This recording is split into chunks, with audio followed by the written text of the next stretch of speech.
que el presidente Andrés Manuel López Obrador, mi querido Manuel Hernández Borboya, se burló, se carcajeó del pelmazo de Gabriel Cuadri, el diputado federal del PAN, por decir que lo regañó Biden y obviamente sin pruebas. Esto fue lo que pasó en la mañanera. Échamelo, David.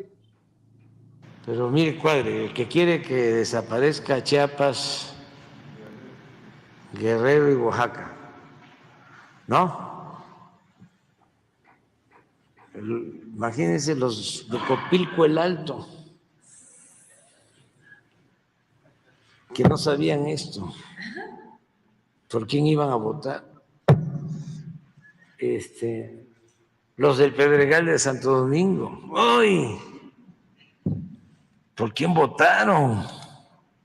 Pero miren, humillante. Biden llegó, humillante. Biden llegó y subió a su coche a López para darle en privado una buena reprimenda.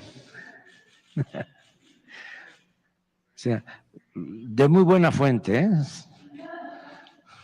Bueno, mi querido Manuel Hernández Borboya, creo que no pudo dormir ayer Gabriel Cuadri, si vio sin censura, porque mencionábamos un tuit de el Chairo Joe Biden, presidente de Estados Unidos, que anunciaba en redes sociales que su administración se está asegurando que los supermillonarios y las corporaciones empiecen a pagar lo que les corresponde en impuestos por justicia y que es tiempo de que se premie el trabajo, no la riqueza.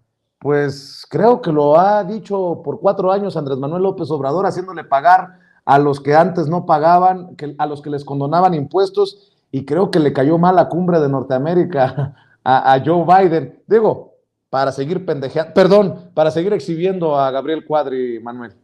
Bueno, pues es que, o sea, ya el grado en el que vamos, ya ni siquiera hay un intento por decir que son fuentes ultrasecretas ni nada, sino que ya simplemente es el delirio en su máxima expresión, ¿no? La invención por delante de todo. Yo creo que Cuadri se está dando cuenta que lo anda adelantando Lili Telles ahí en las encuestas de la prensa corporativa, y pues ya es como competencia de a ver quién es más delirante, para ver si así pueden agarrar espacios para el 2024, ¿no? Porque otros personajes como Ricardo Anaya, que ahí sigue posteando sus videitos, pues cada vez son más insulsos y demás. Entonces, pues alguien le tiene que meter candela a la contienda de la oposición, ¿no? Que ahora pues ya se han vuelto a reconciliar, que pues nunca han estado muy peleados, pero ahí hicieron un poco de berrinche cuando doblaron las manitas en el PRI, con Alito Moreno, con el tema de la Guardia Nacional, y que ahora pues ya están otra vez reconciliados, ya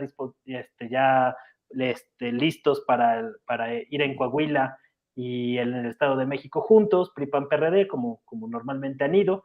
Entonces, pues lo de Cuadri pues es verdaderamente patético, ¿no? Lo increíble es lo debilitada, lo desgastada, lo desdibujada, lo insulsa que está hoy la oposición, que a prácticamente año y medio de que vayan a hacer la elección presidencial, no hay pero ni indicios, ni de dónde sacar un candidato que medianamente pueda competir al bloque morenista, ¿no? O sea, por más que buscan y vuelven a buscar entre el cascajo, nomás no encuentran. Entonces, pues, personajes como Cuadri, pues le están apostando a hacer ruido en medios y en redes, pues de la forma más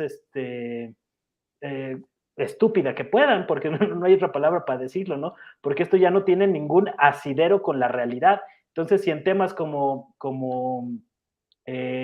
la manera en que el peso ha bajado de la frontera de los 19 pesos frente al dólar fue completamente ahí minimizado y tapado en la prensa corporativa, pues este tipo de personajes pues tratan de llenar esos vacíos de discurso del que hoy carece la oposición, para construir una crítica certera, y pues todo se les va en berrinche, pataleo y demás, ¿no? Es como la historia que hemos visto estos 4 años. Oye, a ver,